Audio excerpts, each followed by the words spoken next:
चलिए बेटा पर्स वाले एग्जांपल तक कर लिया। पर्स वाली एग्जांपल तक तो फिर लॉ ऑफ सप्लाई हो गया ना बच्चों। आगे बढ़ते हैं ना फिर और बात करते हैं आज हम change in quantity supply versus change in supply. ठीक है जी। चलिए ऐसा कीजिए कि यहाँ पे रख लीजिए दो नई स्लाइड्स। ठीक है, इन दो स्लाइडों के ऊपर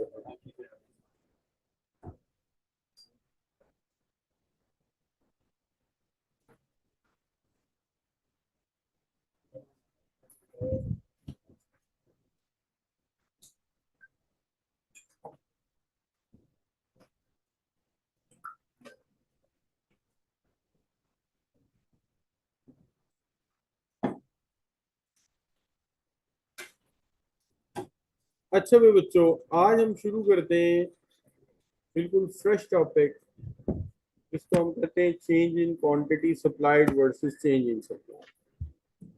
आप कहेंगे ये टॉपिक बिल्कुल वैसा ही है जैसा हमने पढ़ा था change in quantity demanded versus change in demand.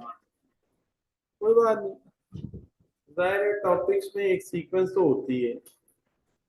तो सबसे पहले हम यहाँ से शुरू कर देते हैं बिस्मिल्लाहिर्रहमानिर्रहीम अल्हम्दुलिल्लाह रब्बिल आलमीन। ये साहब जो है इन्होंने स्क्रीन बड़ी घेरी हुई है, ये हर जगह घुसाते हैं, इनको तो पहले साइड पे करना। चल भाई साइड पे हो जाती, तेरा कोई काम नहीं इधर। अच्छा बच्चों, वैसे हकीकत में जैसे मैंने इसे साइड पे किया है, इसकी जिंदगी में भी इसके साथ यही हुआ। जहां भी कहीं मौका आया लोगों ने कहा तू साइड पे हो जा।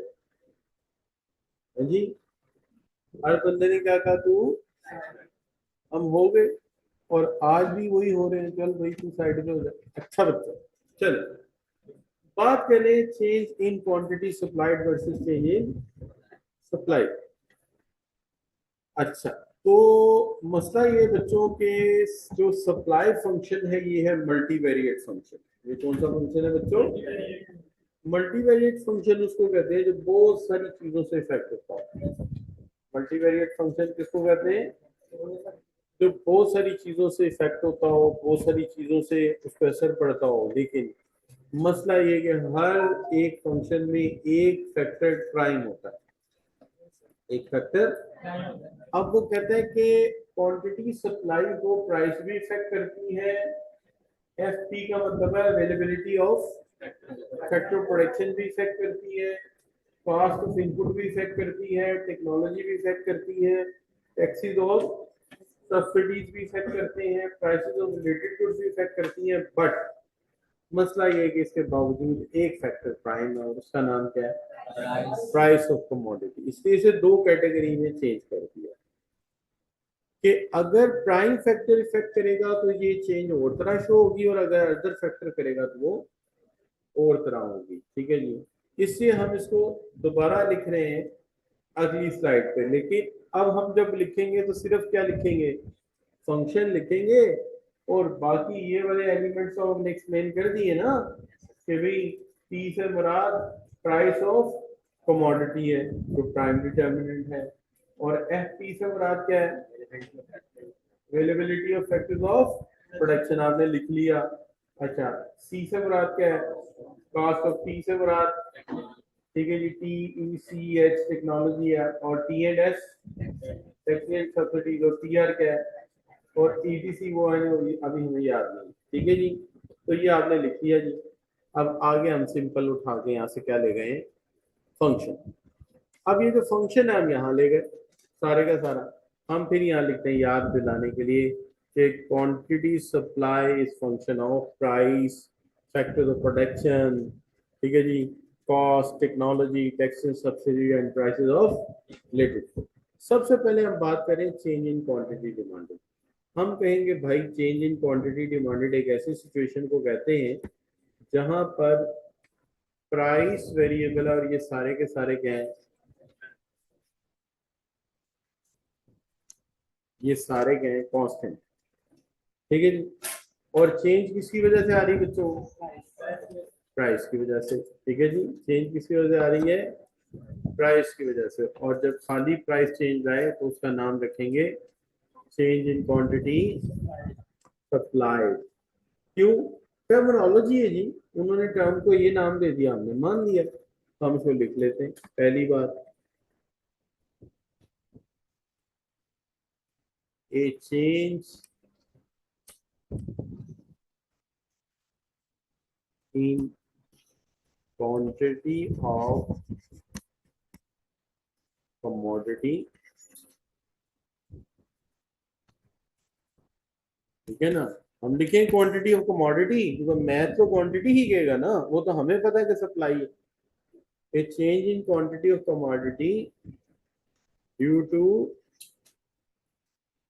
Price, due to price,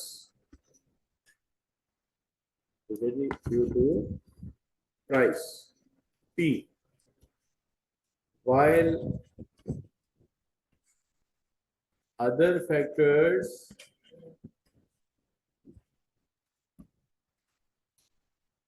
are held constant, जबकि बाकी सारे फैक्टर क्या कर दिए जाए, कांस्टेंट कर दिए जाए, ठीक है जी। A change in quantity of commodity due to price while other factors are held constant, जबकि दूसरे फैक्टर क्या कर दिए गए बच्चों, कांस्टेंट कर दिए गए। समझ आती बात की?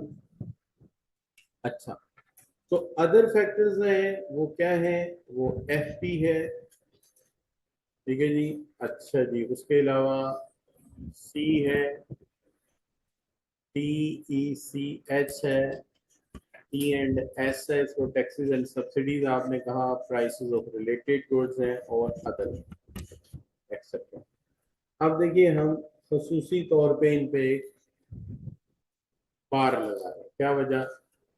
क्योंकि ये सारे क्या है, कांस्टेंट, सिर्फ क्या वेरिएबल है, प्राइस, और प्राइस चेंज आ रही है सप्लाई में, बाकी सारे कांस्टेंट है। पहली बात तो ये क्लियर है।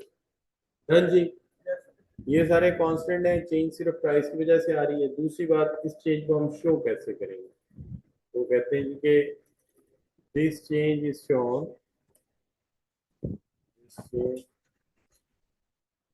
is shown by the movement from one point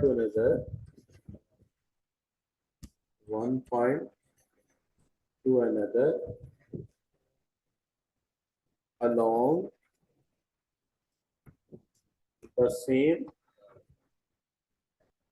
supply curve।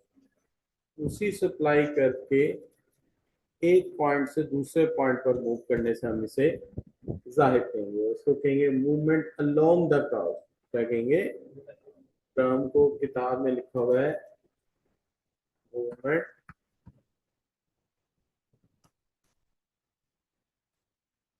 Along the curve, उसको कहा जाएगा मूवमेंट अलोंग द कर्व किताब में। सही है जी। तो ये हो गई पहली बात कि जी चेंज प्राइस की वजह से आएगी, बाकी सारे फैक्टर कांस्टेंट होंगे, और चेंज जब प्राइस की वजह से आएगी तो इसको चेंज को शो किया जाएगा by the movement from one point two another along the same supply curve. तो इसके लिए हम एक सप्लाई कर्व बना लेते हैं आगे चल। अगर आपने लिख लिया है,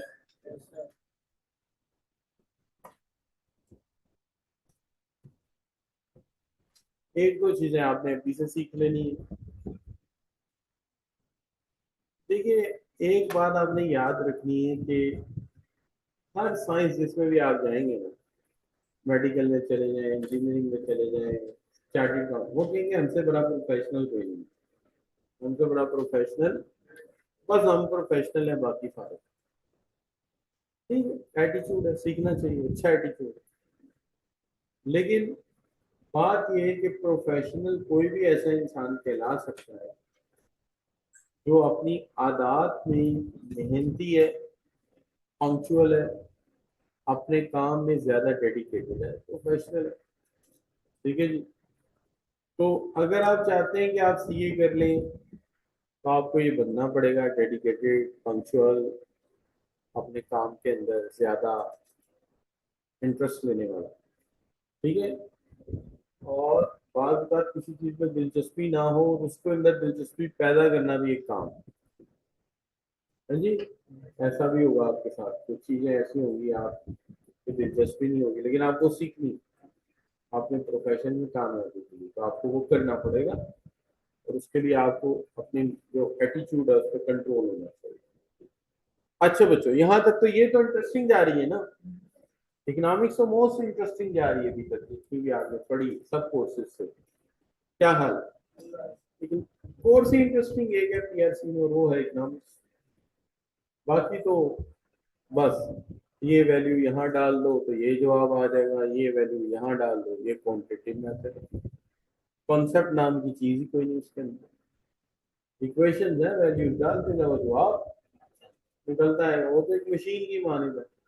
लेकिन ये समझने की बात, मंतक की बात है, कंज्यूमर कैसे सोचता है, सप्लायर कैसे सोचता है, फर्म कैसे सोचती है, मिन हैसुल कलेक्टिव फॉर्म कैसे सोचती है, नेशनल इनकम कैसे बढ़ती है, एक्सचेंज रेट कैसे चेंज होता है। असल तो ये है, ये जिसको आएगा वो बनेगा फाइनेंशियल एनालिस्ट। क्या हाल है? और जो वो सीखेगा वो क्या बनेगा? अकाउंटेंट। और अकाउंटेंट की आज क्या हैसियत? क्विक बुक आ गई, सॉफ्टवेयर आ गया, आज अकाउंटेंसी को कौन पूछता है भाई? एनालिसिस को पूछते हैं लोग। जो वैल्यूज आई है उस पर कमेंट्स करने वाले की कदर है, वो एआई तैयार नहीं कर सकी ना।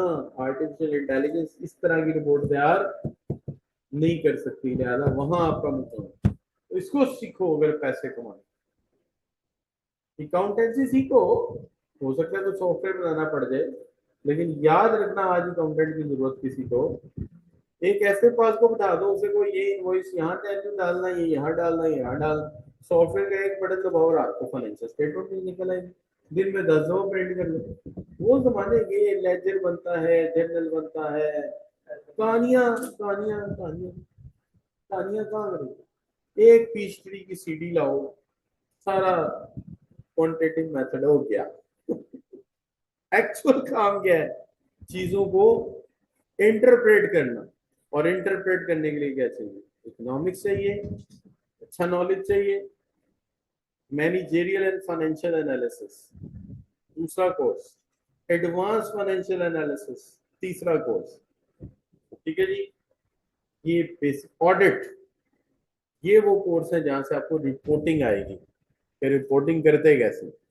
इनको आपने बड़ी जान लड़ा के सीखी शुरू से एंड। अच्छा बच्चों, सो वापस आते हैं अपने पॉइंट। हमने क्या कहा? और उसके लिए जरूरी क्या है? पंक्चुअलिटी, डेडिकेशन, फिर चीजें आती हैं।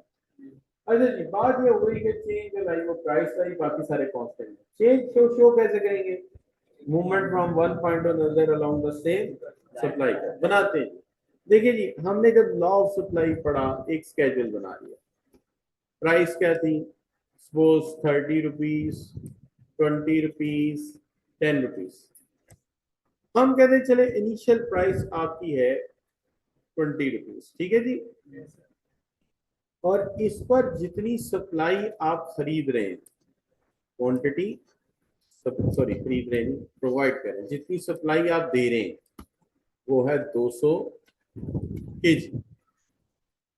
खरीदने की तो बात ही नहीं ना करनी, क्योंकि हमने कहा था पहले सप्लायर का पूरा पॉइंट ऑफ व्यू समझो। तो सप्लायर कहता है अगर 20 रुपए कीमत हुई तो मैं कितनी सप्लाई दूंगा? 200 केजी। लेकिन अगर हमने कीमत बढ़ा के कितनी कर दी तो वो क्या हो जाएगा? खुश हो जाएगा। और खुश खुश होके क्या करेगा? सप्लाई ज्यादा कर देगा, स्टॉक में से माल उठाएगा और सप्लाई में शामिल कर लेगा। वो कहेगा यार मौका अच्छा है, 10 रुपए कीमत बढ़ गई, बेच दे जितना बिकता है। तो सप्लाई क्या होगी बच्चों? बढ़ जाएगी। समझ आए? यहाँ प्राइस के बढ़ने से क्या होती है? बढ़ जाती है। प्राइस बढ़ती है तो सप्लाई बढ़ जाती है। ठीक है। और अगर प्राइस कम हो गई तो उसका मुनाफा क्या हो जाएगा? कम हो जाएगा। वो समझ जाएगा यार मुनाफा कम है तो ये मौका अच्छा नहीं हो, बहुत सारी क्वांटिटी सप्लाई निकालेगा निकाल के जाकर स्टॉक में रख देगा, कहेगा यार 10 रुपए में मैं सिर्फ 100 kg बेचूंगा, क्यों? क्योंकि मेरे मुनाफा कम हो गया भाई, मैं फिर बेच लूंगा कभी, लेकिन 10 रुपए में कितनी सप्लाई दूंगा? 100 रुपए। साबित क्या हुआ? प्राइस के बढ़ने पे सप्लाई बढ़ती है, प्राइस के कम होने पे सप्लाई कम होती है, अगर बाकी सारे फैक्टर क्या हो? कांस्टेंट। यही पढ़ा था ना लॉ ऑफ सप्लाई, बाकी सारे कांस्टेंट हो तो ये होगा। राइट जी? तो चलिए इसको समझ गए, प्राइस के बढ़ने में सप्लाई बढ़ेगी, प्राइस के कम होने सप्लाई, लेकिन शर्त क्या है? बाकी अमूर वैसे ही रहे, वो कांस्टेंट है। तो चलिए इसका इसका डायग्राम भी बना डालते हैं, इसका डायग्राम भी बना डालते हैं। इस डायग्राम में बच्चों ये लाइन कौन सी है? एक वर्टिकल लाइन है, और यहाँ पे आ गई प्राइस, और यहाँ पे आ गई क्या बच्चों? क्वांटिटी। ठीक है जी, लेट मी ट्राई। मैं असल में हमेशा ये कोशिश करता हूँ।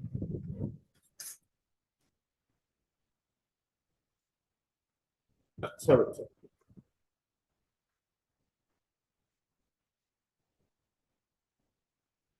ये होगा बच्चों 100, 200, 300। एक, दो, तीन। ठीक है जी, बल्कि दो नहीं कर, एक दो तीन नहीं करते, 10, 20, 30 कर देते। हम कहते हैं देखें जी, 20 रुपए जब कीमत थी तो सप्लाई जो थी वो 200 kg थी। ठीक है जी, 10 रुपए जब प्राइस थी, सप्लाई 200 kg थी, और जब प्राइस बढ़ी और बढ़कर हो गई 30, तो प्रोड्यूसर को, सेलर को मुनाफा मिला ज्यादा, तो उसने कहा यार मौका अच्छा है, जितना स्टॉक में माल पड़ा है उसको लिया और वो भी बेच देते हैं। इस तरह प्राइस के बढ़ने से सप्लाई में इजाफा हो, प्राइस ज्यादा मुनाफा ज्यादा, मुनाफा ज्यादा सप्लाई ज्यादा। राइट जी? और जब प्राइस कम हुई तो उसका दिल दुखा, उसको तकलीफ हुई, उसने कहा मेरी चीज की कदर नहीं पाई इन्होंने, लिहाजा हम क्या करेंगे, हम इनको ज्यादा ऑफर नहीं करेंगे क्योंकि इन्होंने हमारी चीज की कदर नहीं की। ठीक है ना बच्चों? तो क्या होगा? सप्लाई, इसको हम पॉइंट ए कर देते हैं। ठीक है बच्चों? अब हम तीनों पॉइंट्स को आपस में मिला देते हैं। तीनों पॉइंट्स को आपस में मिलाने से क्या बन जाएगी? सप्लाई कर। ठीक है जी, लेकिन अभी हमारी बात पूरी नहीं हुई, बात अभी अधूरी। हमने कहा कि 20 प्राइस पे सप्लाई कितनी? 200 kg। हम पॉइंट बी पे, हम पॉइंट बी पे, लेकिन जब प्राइस बढ़ी 200 से कितनी हो गई? सॉरी 20 से कितनी हो गई? 30 हो गई। प्राइस बढ़ गई, उसको मुनाफा ज्यादा मिला, उसने सप्लाई बढ़ा दी, कितनी कर दी?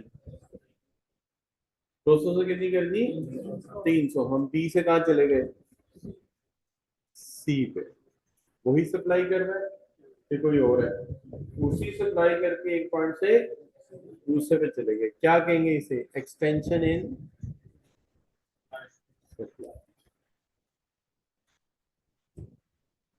राइट बच्चों, क्या कहेंगे? Extension in supply. रिपीट करते हैं, प्राइस में बढ़ने से, 20 से 30 होने से सप्लाई बढ़ गई 200 से 300 kg, 200 से 300 kg। हम बी से किधर आ गए? सी पे।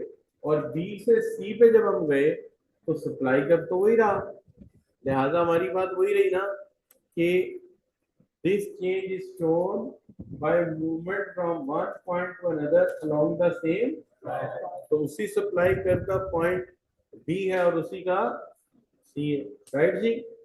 रिपीट करते हैं, अब जब प्राइस कम हुई तो हाँ कितनी कम हुई बच्चों?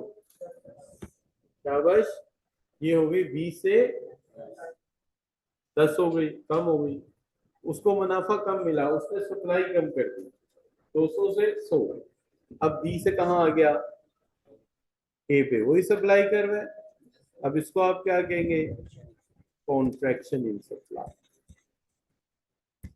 इसका मतलब है एक्सटेंशन और कॉन्ट्रैक्शन इसके टेक्निकल नेम है। अगर उसकी अपनी प्राइस की वजह से सप्लाई बढ़ी तो हम उसी सप्लाई करके एक पॉइंट से दूसरे पे जाएंगे, कहेंगे एक्सटेंशन। और अगर प्राइस कम हुई और सप्लाई कम हो गई तो उसी सप्लाई करके एक पॉइंट से दूसरे पे जाएंगे, कहेंगे क्या उसको, कॉन्ट्रैक्शन। बढ़ने की सूरत में बी से सी एक्सटेंशन, और प्राइस कम होने की सूरत बी से ए कॉन्ट्रैक्शन। राइट जी, कोई चीज मुश्किल? तो बात साबित हो गई कि हम इस चेन को एक ही सप्लाई करके एक पॉइंट से दूसरे पॉइंट पर जाने से जाहिर करेंगे, इसलिए हम से कहेंगे मूवमेंट अलोंग द,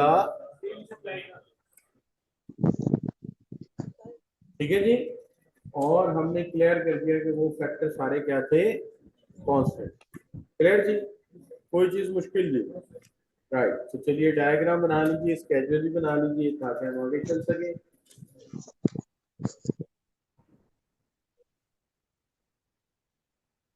और बच्चों ईद पे कैसा माहौल रहा आपके घर का?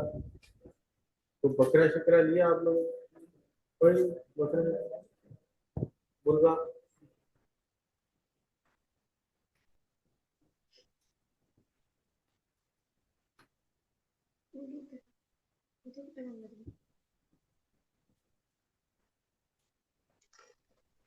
मैं तो यार एक ना, तो यार गरीब आदमी ने क्या कुर्बानी करनी है, महंगाई इतनी ज्यादा थी, बहुत ज्यादा महंगाई। मैं मंडी गया, फिरता रहा, कोई जानवर समझ ना आए, गर्मी भी बड़ी थी, 2 घंटे गुजर गए।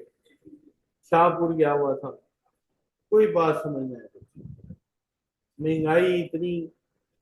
तो टीचर बेचारे ने क्या कुर्बानी करी बच्चों? वहां बड़े बड़े लोग आए और जनाब लेके जानवर चले जाए, हम मुंह देखते ही रह जाए।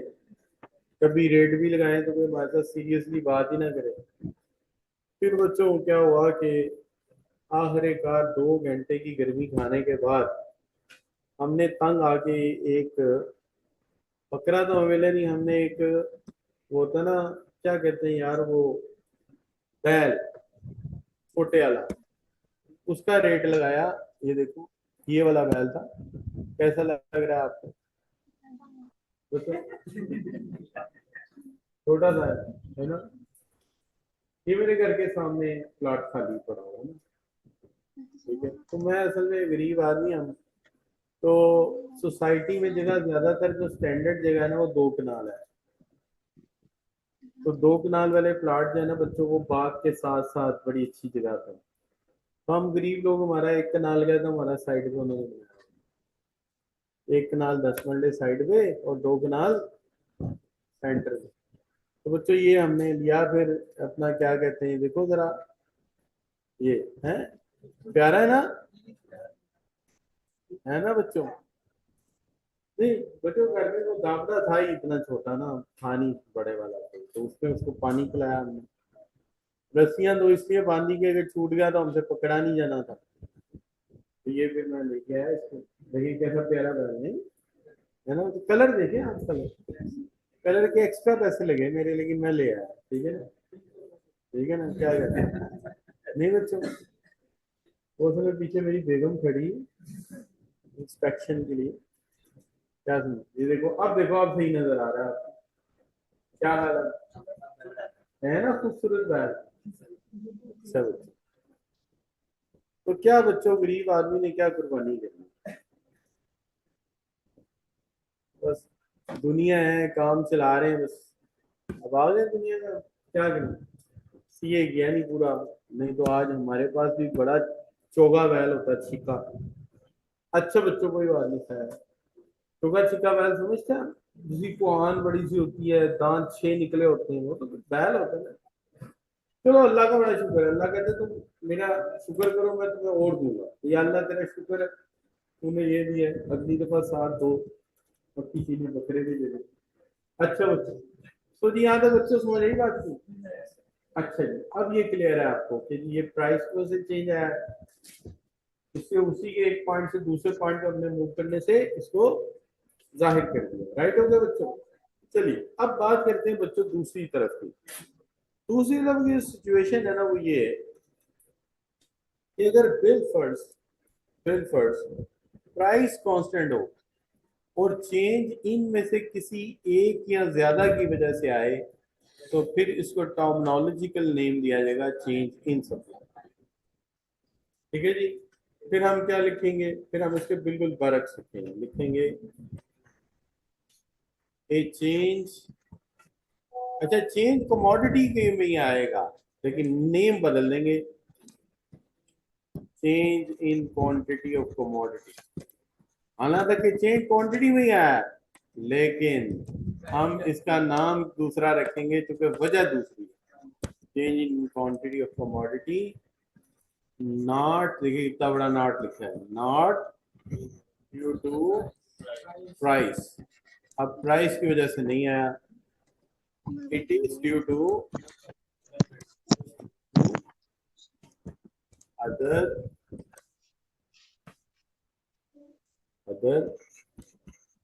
फैक्टर। पॉसिफियस भी लगाया, ठीक है जी। और फैक्टर्स का नाम लिखा है हमने एफ पी, यानी फैक्टर्स प्रोडक्शन, कॉस्ट, टेक्नोलॉजी, ठीक है जी, taxes and subsidies, prices of related goods and other things. ठीक है जी। अब बच्चों इस दफा हमने पता क्या किया, इस दफा हमने प्राइस पे बार लगाया, इन पे बार नहीं लगाया। क्यों? क्योंकि अब प्राइस कांस्टेंट है और फैक्टर के साथ बी गैस का मतलब एक फैक्टर भी हो सकता है, एक से ज्यादा भी हो सकता है। और दूसरी बात, इस चेंज को हम मुख्तलिफ तरीके से शो करेंगे, कहेंगे जी कि this change is shown, this change is shown by a shift of supply। ठीक है जी, कैसे शो करेंगे, बाय शिफ्ट ऑफ सप्लाई। ठीक है जी, राइट हो गई बात।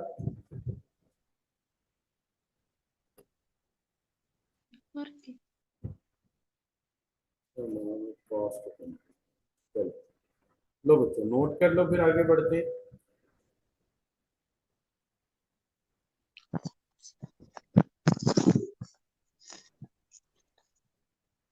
नोट करके लिख देंगे।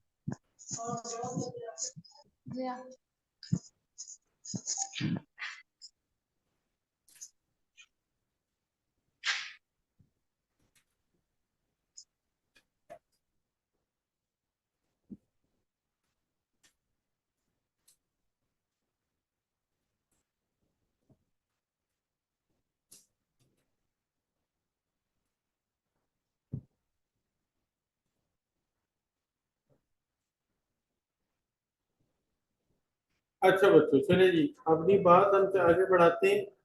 सही है जी। अच्छा, अब थोड़ी देर के लिए सोचिए, मैं एक डिटर्मिनेंट ले लेता हूँ ये वाला समझाने के लिए, सी वाला। इसका नाम क्या था? कॉस्ट ऑफ, क्या बच्चों इसका नाम क्या था? Cost of input, cost of input. अच्छा बच्चों थोड़ी देर के लिए सोचो कि मैं टीचिंग नहीं करता, मेरी एक फैक्ट्री है जहाँ फर्नीचर बनता है और वहां पे बनती हैं कुर्सियां। तो हमारी कौन सबसे ज्यादा कुर्सी से लड़ती है, कभी जेल जाती कभी छूट जाती, क्यों जी? तो लिहाजा मैंने बनानी ही कुर्सियां शुरू कर दी ताकि लड़ाई कौम में अगर खत्म हो सके तो अच्छी बात है। अच्छा बच्चों, तो अब मेरी मेरी बनती है जी कुर्सियां, लेकिन हुआ ये कि आम तौर पे कुर्सी बनाता हूं मैं लकड़ी की। वैसे कुर्सी प्लास्टिक की भी अब बनती है और लोहे की भी बनती है और दोनों को मिला के भी बनती है ना बच्चों। आप जिस कुर्सी पे बैठे हैं किस चीज की बनी हुई है? लकड़ी की है। हाँ लोहे की है, टांगे उसकी लोहे की है, एक लकड़ी ऊपर लगी हुई है। अच्छा बच्चों, क्योंकि आप लोग ज्यादा पता था उनको, शरारती बच्चे हैं, उन्होंने अगर लकड़ी की नहीं ना इन्होंने तोड़ देनी है तो थोड़ा लोहा लगा देते हैं। अच्छा बच्चों, अब देखिए प्राइस है इस वक्त आपकी टेक्नोलॉजी के एंगल से अगर देखा, सॉरी यानी कि आप कहते हैं जी कि कुर्सी जो बिक रही है वो 3,000 की बिक रही है, हम बार लगा देते, प्राइस में कोई चेंज नहीं है, ठीक है ना। और हमने याद से यार यहाँ तो बार लगाई नहीं, तो ये बार लगाए और यहाँ से एरो ऐसे लेके जाएं कि इनमें से किसी की वजह से चेंज आएगी, ठीक है बच्चों। अच्छा चले, तो अभी बच्चों कुर्सी क्या है आपकी 3,000 की, और रोज की 100 कुर्सियां बनती हैं, और 100 कुर्सियां बनके मार्केट में आराम से चली जाती हैं। हाँ जी, 100 कुर्सियां बनती हैं और बन के मार्केट में चली जाती हैं। मेरा सप्लाई कर वो है S1 और B पॉइंट पे है। अब होता ये बच्चों के अचानक लकड़ी का रेट गिर जाता है, लकड़ी सस्ती हो जाती है। अब बताओ अगर लकड़ी सस्ती हो जाए तो पहले हो सकता है मुझे एक कुर्सी से 1,000 रुपया बच रहा हो, और अब लकड़ी इतनी सस्ती कि एक कुर्सी पे मुझे 2,000 बच रहा है। तो मुझे बताओ मुझे क्या करना चाहिए, आपका क्या मशवरा? पहले कमाई आ रही थी 1,000, अब कमाई आ रही है 2,000, क्या करूं? सप्लाई बढ़ा दें, मौका बड़ा अच्छा है। जो वर्कर काम करते हैं 8 घंटे, उनके बच्चों घर में फोन कर दो, डबल रेट ले लो, ठीक है, और अपने हालात भी बदलो और हमारे भी हालात जितने बदल सकते हो बदल दो। लिहाजा वो क्या करेंगे कि हम कुर्सियों की प्रोडक्शन बढ़ा के 150 पे ले जाए, 4 घंटे एक्स्ट्रा काम करते हैं। अब बच्चों देखो, जब उसी रेट पर आपने कुर्सियां ज्यादा कर दी तो पॉइंट तो आगे चला जाएगा। उसी रेट पर कुर्सियां ज्यादा प्रोड्यूस हो गई तो पॉइंट कहाँ चला गया? आगे। तो क्या करें? आप में से अक्सर लोग कहेंगे सर सप्लाई कर वैसा बना दें। अब ऐसा सप्लाई कर बना सकता है कोई? क्या करें? सप्लाई कर को ही आगे मूव कर देते हैं, ठीक है बच्चों। और सप्लाई कर जो है उसको हम कर देते हैं किधर बच्चों? राइट वर्ड मूव कर देते हैं। ये बच्चों ये चला गया राइट, और इसका नाम क्या रख देंगे? Rise and demo. लेकिन ये वर्ड ज्यादा नहीं बोलना हमारे कॉलेज, क्योंकि ये हमारे कंपेटिटर का नाम भी है, ठीक है ना बच्चों। क्या कंपटीटर होता है, कंपेटिटर होता है कंपेटिटर। अच्छा, इसका हल क्या करते हो जब आपको एक लफ्ज बोलते हो नहीं बोला जा रहा, दूसरे सही बोल रहे हैं, तो आप क्या हल करते हो? क्या हल करते हो? हैं? कोई हल नहीं करते?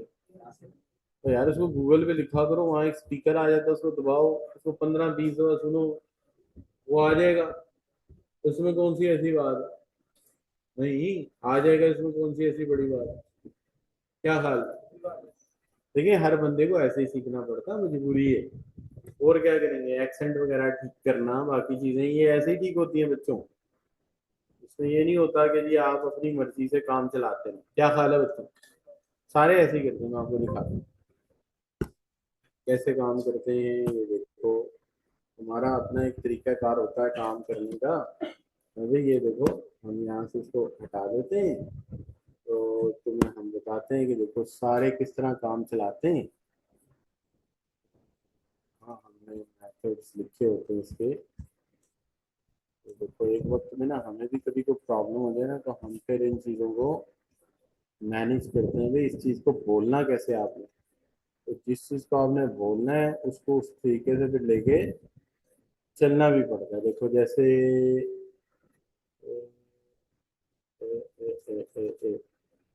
कौन सा, ये देखो ये एक बंदा बार बार कॉल कर रहा है, मैं उससे बात कैसे करूंगा? मुझे भी तो सीखनी पड़ेगी कि नहीं? तो देखो कैसे बात करनी। Hi, this is Wasim Ehsan. How I can help you today? Mr. Ali is again gone for inspection of work on project आवाज आ रही? site. Mr. Mubashir Bajwa May is on commercial home project in Suffolk County today. Yes. I received your call twice on this issue of your outstanding balance. Actually, in the last year till now, we have worked more on the public projects, where payments are slowed down due to some bureaucratic work. On your side, obviously receiving payment of outstanding bills are important for you. You surely have the idea that I have to work within my capacity. I have conveyed your message. Let me note again your name, your organization name, and your phone number. I will try my level best to convince Ali to make your payment early. हम उसके मुताबिक अपना accent वगैरह वैसे ही बना लेते हैं। तो इस सारे को सीखना पड़ता है।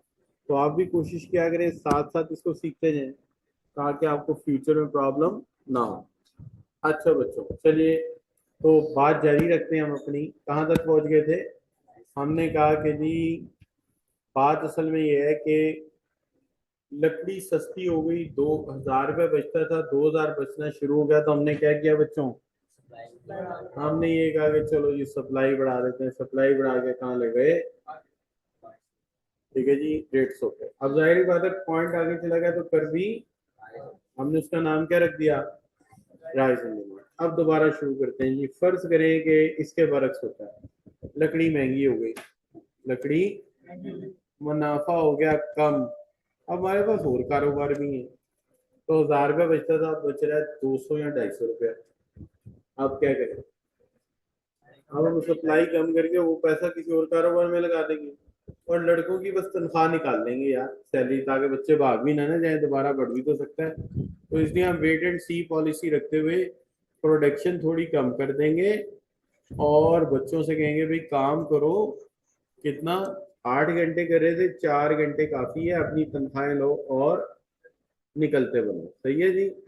तो ये बच्चों क्या हो जाएगा? अब सप्लाई करवा देगा आपका लेफ्ट वर्ड। ठीक है जी। आप इसको क्या कहेंगे? Fall in supply. और किस तरह मूव कर देंगे इसको? Left word. राइट हो गई जी बात। अब ये बात आपको समझ आती है? अब आगे चल के डायग्राम को दोबारा लेफ्ट टू राइट शो करने के लिए बनाना तो नहीं पड़ेगा ना। लेफ्ट एरो शो कर दिया, लेफ्ट मूव हो गया, राइट मूव कर दिया तो राइट हो गया। अब देख लीजिए आपका दूसरा पॉइंट कि इफ प्राइस कांस्टेंट हो, अदर फैक्टर वेरिएबल हो, तो this change is shown by the shift of supply curve. तो आप देखिए सप्लाई कर्व शिफ्ट हुआ, क्लियर जी। और अगर प्राइस की वजह से चेंज आए, अब इसका मतलब ये है कि अगर आइंदा आने वाली किताबों में लिखा हो एक्सटेंशन इन सप्लाई, तो आप फौरन समझ जाओगे कि प्राइस के बढ़ने से सप्लाई बढ़ी है। और कॉन्ट्रैक्शन लिखा हो तो प्राइस के कम होने से सप्लाई कम हो गई है। लेकिन अगर फॉल लिखा हो, प्राइस वही नहीं है, सप्लाई में कमी आ गई दूसरे फैक्टर की वजह से। और अगर राइस लिखा हो, प्राइस वही है, दूसरे फैक्टर्स ने पकड़ के इसको बदल दिया। राइट हो गया बच्चों? चलो अच्छी बात है, आगे बढ़ते हैं बच्चों। अब मसला आ गया कि सबसे पहले मैंने कौन सी मिसाल दी आपके सामने? Change in cost of material, ठीक है ना। अच्छा, अब ये यहाँ पे क्या लिखा हुआ है? ये किताब से लिया हमने, कहता है distinction between change in supply and this and that. ये से किताब में लिखा हुआ था, हम यहाँ से ले लेते हैं फैक्टर। ये देखो, ये वाला फैक्टर है कि नहीं है जो हमने अभी पढ़ा? किताब में ये लिखा हुआ आपकी, resources are important factor required during the production process. Prices of resources also determine the cost of production incurred by the firm. The increasing resource cost rises the cost of production. तो cost of production क्या होगी? बढ़ जाएगी of a particular product. Assuming particular price of a product constrict the profit. कि अगर cost of production बढ़ी तो मुनाफा क्या हो जाएगा? शाबाश बच्चों, कंस्ट्रिक्ट हो जाएगा। मिला ये पैराग्राफ? पेज बताओ, 47 पेज पे ये पैराग्राफ। अच्छा, तो क्या बच्चों होगा? प्रॉफिट क्या हो जाएगा? कंस्ट्रिक्ट हो जाएगा, यानी कम हो जाएगा। कम हो जाएगा तो प्रोड्यूसर क्या हो जाएगा? डिसहार्ट हो जाएगा। जब वो डिसहार्ट हो जाएगा तो क्या करेगा? हाँ, वो रॉ मटेरियल महंगा होएगा तो वो कहेगा ठीक है यार, हम प्रोडक्शन को भी क्या कर देते हैं, क्या हाल है, काम के तो फर्म टू प्रोड्यूस मोर। तो यानी डिसहार्टन टू प्रोड्यूस मोर, ये नहीं मोर प्रोड्यूस करेगा, ज्यादा प्रोड्यूस नहीं करेगा तो डिसहार्ट होगा, ये कह रहा है। लिहाजा input prices of raw material also contribute to the overall cost. If price of raw material will increase, it will increase the cost of production and the profit margin of the firm will get smaller. मैंने इसको इस तरह लिख दिया कि अगर raw material महंगा होगा, कॉस्ट ऑफ प्रोडक्शन देखो ज्यादा हो जाएगी। इसको रेड से कर देते हैं, ज्यादा हो जाएगी, ठीक है। नतीजे के तौर पे प्रॉफिट क्या होगा? कम हो जाएगा। प्रॉफिट कम हो जाएगा तो क्या होगा? प्रोडक्शन कम होगी, सप्लाई कर्व किधर आ जाएगा? अब डायग्राम बनाने की जरूरत तो नहीं है। अच्छा, और मैंने उसने सिर्फ एक ही बताया था, मैंने दूसरा भी बताया कि रॉ मटेरियल अगर सस्ता हो गया कम हो जाएगी, मुनाफा ज्यादा हो जाएगा और प्रोडक्शन ज्यादा होगी, किधर चले जाएंगे, राइट साइड। ठीक होगी बात, याद रहेगा। ठीक है, आप भी नीचे बना लो ऐसी किताब को, ये बना ली है, गुड। आपको खुद ही समझदार हो, कहने की जरूरत ही नहीं पड़ती। अच्छा बच्चों, अब आ गया स्टेट ऑफ टेक्नोलॉजी। देखिए टेक्नोलॉजी जब भी नहीं आएगी ना, दो काम करेगी। टेक्नोलॉजी जब भी नहीं आएगी बच्चों, रॉ मटेरियल क्या यूज करेगी, कम यूज करेगी। और जब रॉ मटेरियल कम यूज करेगी तो कॉस्ट ऑफ प्रोडक्शन क्या होगी और प्रॉफिट क्या हो जाएगा। तो प्रोडक्शन क्या कर देंगे और सप्लाई कर किधर जाएगा, राइट सर। क्यों, वजह क्या है, कोई एग्जांपल देखिए, मैंने पहले भी एग्जांपल दी थी। जो हमारे दादाजी की गाड़ी थी वो जर्मन फॉक्सी थी, बीटल। उसको इतना मोटा पाइप लगाया हुआ था पेट्रोल का, इतना मोटा पाइप, यहाँ से पेट्रोल जा रहा है। अब जब हमारे अप्पू की आई तो वो आ गई कौन सी, कोरोला 72। तो वो जनाब फ्यूल सेविंग थी। दादाजी की गाड़ी 1 लीटर में 4 किलोमीटर कर रही थी। अब्बा जी कहते इतनी एफिशिएंट गाड़ी आ गई है, डबल चलती है, 1 लीटर में 8 किलोमीटर है जी। और अब हम ये गाड़ी जिस पे आज हम आए हैं बाहर खड़ी है, ये 1 लीटर में 18 किलोमीटर। तो समझ हर नई टेक्नोलॉजी पहले से ज्यादा क्या करती है, कॉस्ट कम करती है, एफिशिएंट हो जाती है, प्रॉफिट बढ़ाती है, आप प्रोडक्शन बढ़ा देते हैं, राइट जी। चलिए अब इसको जरा रिपीट कीजिए कि जब टेक्नोलॉजी वापस चली जाती है, कभी टेक्नोलॉजी वापस नहीं, उसको एक ही डायमेंशन में देखना पड़ेगा ना, क्या हाल। उसमें तो दोनों डायमेंशन थी, रॉ मटेरियल महंगा भी होता है, सस्ता भी होता है। टेक्नोलॉजी आगे कभी वापस गई है, सुबह उठे हो साइंसदान आकर टेक्नोलॉजी लेके भाग गया हो, नहीं, नहीं हो सकता ना। अच्छा, बाद लोग जाहिल होते हैं, कहते हैं टेक्नोलॉजी वापस हो जाती है, कभी किसी ने माना नहीं। हमारे यहाँ एक सियासी पार्टी के वर्कर है, पता क्या कहते हैं, ये जो हुकूमत आई ना ये एटम बेच देगी,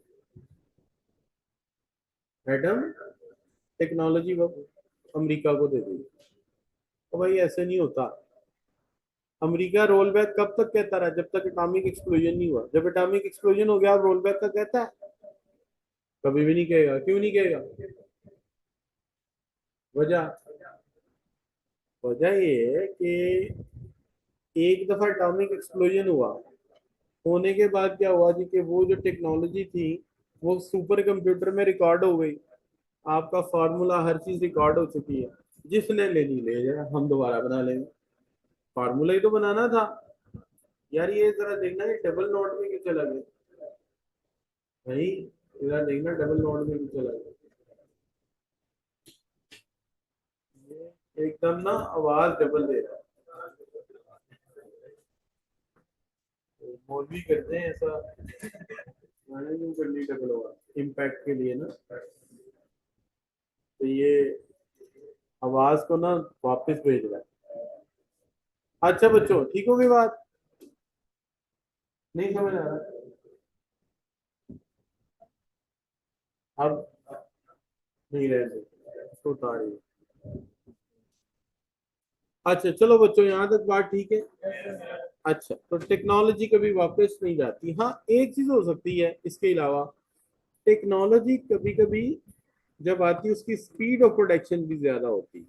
तो अगर स्पीड ऑफ प्रोडक्शन भी ज्यादा हो तो इम्पैक्ट तो वही आएगा कि उससे भी प्रोडक्शन क्या होगी, ज्यादा हो जाएगी, इम्पैक्ट तो वही है इसका भी।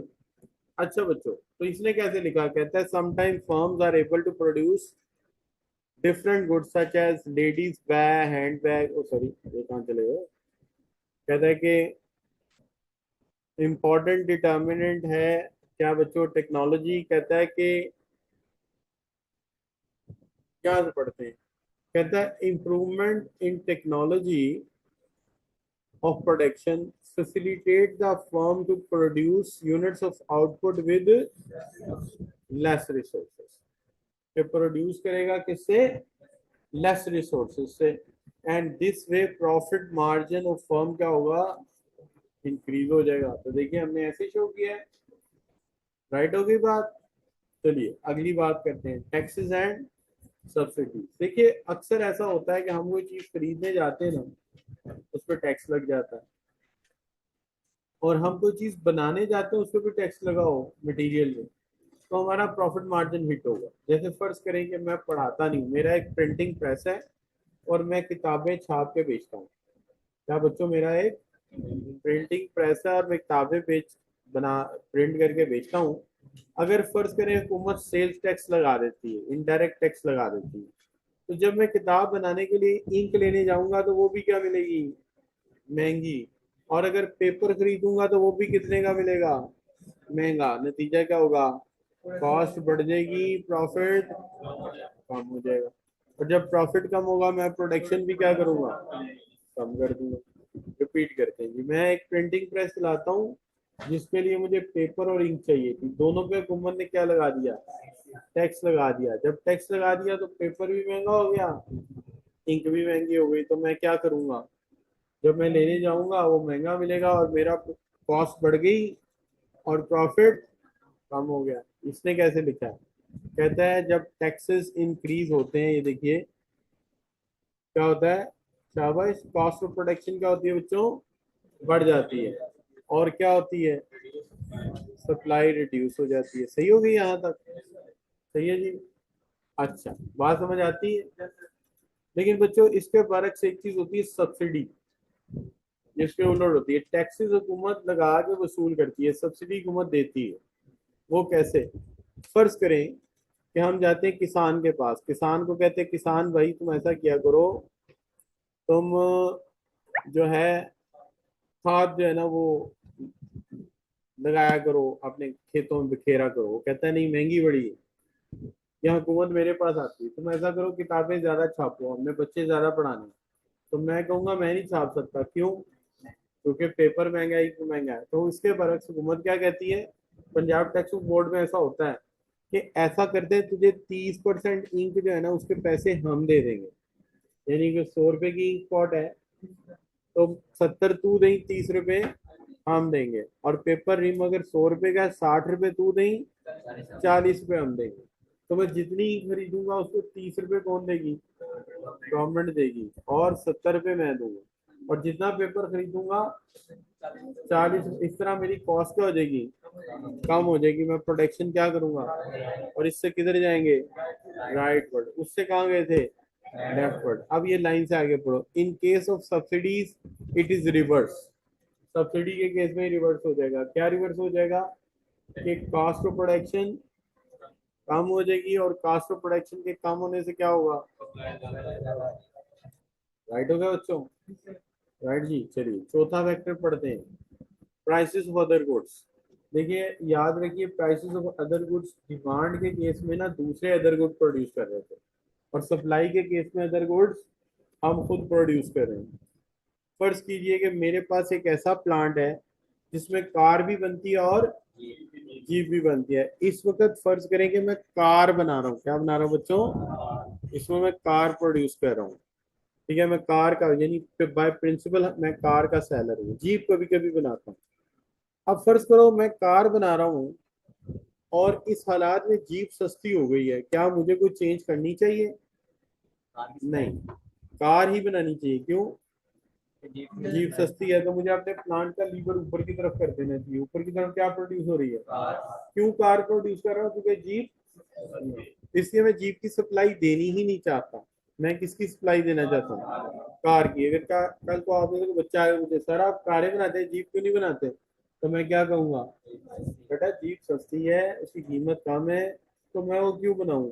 मैं कार मेरी अच्छी बिक रही है, अच्छे पैसे दे रही है, मैं कार बना रहा हूँ। ठीक है जी। लेकिन फर्ज करें इसके बरक्स हो जाता है, मैं कार का प्रोड्यूसर हूँ, जीप कभी कभी बनाता हूँ, लेकिन मेरे प्लांट में एक कश्ती है कि अगर मैं डाइयां बदल के नीचे की तरफ करूँ तो जीप बन जाए। लेकिन अगर जीप महंगी हो गई, अब मैं क्या करूंगा, अब मैं उसी प्लांट का लीवर नीचे की तरफ कर दूंगा। क्यों, अब जीप महंगी है, जीप बनाओ, कार छोड़ दो। ऐसे ही बच्चों, तो जीप सस्ती होगी तो कार बनाएंगे। अब देखिए कार की सप्लाई को जीप की प्राइस ने इफेक्ट किया। कार की अपनी प्राइस क्या है, कांस्टेंट है। जब जीप सस्ती हुई कार ज्यादा प्रोड्यूस हुई, और जब जीप महंगी हुई कार कम प्रोड्यूस हुई है। यूं कहे ना कि जब जो है कार की प्राइस वही है, जीप सस्ती थी कार बन रही थी, कार प्रोड्यूस हो रही थी। जीप महंगी हुई कार की प्राइस वही है, जीप बनना शुरू हो गई, कार कम हो गई। क्लियर जी, कोई चीज मुश्किल, राइट जी, याद रहेगा। ठीक है, कार के मेनली प्रोड्यूसर थे, जीप सस्ती थी, कार ही बना रहे थे, लेकिन जीप कार की प्राइस वही चल रही, वो चेंज नहीं हुई, जीप महंगी हो गई। अब क्या करें, जीप बनाना स्टार्ट कर दें, प्लांट का लीवर नीचे की तरफ करें। लेकिन आप ये सोच सकते हैं कि सर गरीब से टीचर है, इनके पास गाड़ियां बनाने का प्लांट कहाँ से आ गया, और जीपों की बातें कर रहे हैं, ये कोई टाटा बिरला के खानदान से है, कोई अंबानी ग्रुप से का नहीं, नहीं ऐसा नहीं। ये वो वाली मशीन है जिसको छोटी छोटी गाड़ियां नहीं बन के आती, वो वाली आता है। आगे क्या ख्याल था, करोला शरोला बन रही, नहीं नहीं नहीं नहीं, वो जो होती नहीं है 500 रुपए की, इतने बड़े डब्बे में 10 15 20 मिल जाती बच्चे को, ये वो वाली गाड़ी। अच्छा बच्चों, अब देखिए, अब दूसरी बात कर लेते हैं, वो क्या, ऐसा करते हैं बच्चों, sometime firms are able to produce different goods. अब उसने जो मिसाल ली वो भी डिस्कस कर लेते हैं। उसने कौन सी मिसाल ली है, उसने दो चीजों की मिसाल ली है, एक लेडीज बैग और एक स्कूल बैग। अच्छा, लेडीज बैग को उसने अपना प्रिंसिपल प्रोडक्ट बना लिया। अच्छा, वो कहता है कि देखें, जिसको पर्स कह लेते हैं, ये पर्स है ना बच्चों, ये पर्स है, और ये क्या है, स्कूल बैग, ये स्कूल बैग है, ये पर्स है, ठीक है। अच्छा, अब देखिए, कहता है कि पर्स की कीमत वही है, स्कूल बैग सस्ता बिक रहा है, स्कूल बैग सस्ता बिक रहा है, अक्टूबर नवंबर के दिन ना छुट्टियां खत्म हुई ना कुछ, और स्कूल बैग सस्ता बिक रहा है, वो क्या बनाता रहेगा, पर्स बनाता रहेगा। गर्मियों की छुट्टियां खत्म होंगी, एकदम क्या होगा, स्कूल बैग क्या हो जाएंगे, महंगे हो जाएंगे, तो फिर वो क्या करेगा, वो प्लांट का लीवर नीचे करके पर्स बंद कर देगा, स्कूल बैग बनाने शुरू कर देगा। तो पर्स की सप्लाई किधर आ जाएगी, लेफ्ट। और जब फिर अक्टूबर नवंबर आएगा, स्कूल बैग सस्ता हो जाएगा, फिर क्या करेगा, फिर पर्स बनाने शुरू कर देगा। ये कौन सा वाला पर्स है भला, ये वो वाला पर्स है ना जो अपनी एक साइड में ऐसे पहन के जो अब्बू की इधर बाजू पकड़ के ऐसे चलती है, तस्वीरें के साथ स्टाइल में, देखा कभी आपने, नहीं देखा, पुरानी तस्वीरें निकालना, उसमें होगा ऐसा स्टाइल, मैंने अक्सर देखा, ऐसे पर्स, इधर शोहर का हाथ, शुरू शुरू की तस्वीरें। अच्छा चलो सही, अच्छा बच्चों, तो ये वो वाला पर्स है बच्चों, है ना जी। अच्छा, अब बात ये हो गई कि स्कूल बैग महंगा हुआ तो उसने उधर कर दिया। इससे एक बात और साबित होगी, देखिए बिजनेस डिसीजन आ रहे हैं। अगर फर्ज करें, आप सोचें, आपने अपनी अम्मी को नया पर्स ले, अभी अम्मी की मिसाल लेते हैं ना, अम्मी को नया पर्स लेके देना, ठीक है जी, किस महीने में नए पर्स आएंगे, सोचो, स्टाइलों पे जाते हैं, कब आएंगे, नए स्टाइल आएंगे अक्टूबर नवंबर में, क्यों बोला, उन दिनों स्कूल बैग हो जाएगा सस्ता, तो स्कूल तो पर्स के नए स्टाइल आ रहे होंगे, तो सर्दियां जब आने वाली हो, आप जहां जाएंगे आपको पर्स के नए नए स्टाइल मिलेंगे। अच्छा, और गलतियों से कभी आप जुलाई में चले जाएं या अगस्त में, पर्टिकुलरली सितंबर में 4 6 8 दूसरे पर्स पड़े होंगे, और उधर स्कूल बैग वाली दुकान के बाहर रश पड़ा होगा बैगों का, और कोई बच्चा कह रहा होगा अम्मा मैंने पहिए वाला लेना है, कोई कहेगा अम्मा मैंने पता नहीं कौन कौन से स्टाइल है, नहीं बच्चों, होते हैं ना स्टाइल। अच्छा, यहाँ तक ठीक हो गया बच्चों, नो नो प्रॉब्लम जी, ये टॉपिक हो गया जी आपका कवर, ठीक है, अदर फैक्टर भी कवर हो गए, समझा भी दिया आपको। अच्छा, एक चीज याद कर लोगे, डायरेक्ट टैक्स का ताल्लुक होता है डिमांड के साथ, और इनडायरेक्ट का, तो ये कौन सा टैक्स था जो आज लगा है, इनडायरेक्ट टैक्स, जो रॉ मटेरियल पे लगता है। इसका एक और नाम भी था, सेल्स टैक्स, और इसका एक उर्दू में नाम भी है, बकरी टैक्स, सॉरी नहीं, बिक्री टैक्स, बिक्री टैक्स, इसमें बकरी भी कह देंगे सही, क्योंकि आवाम को बकरी बनाया जाता है इसके अंदर, है ना बच्चों।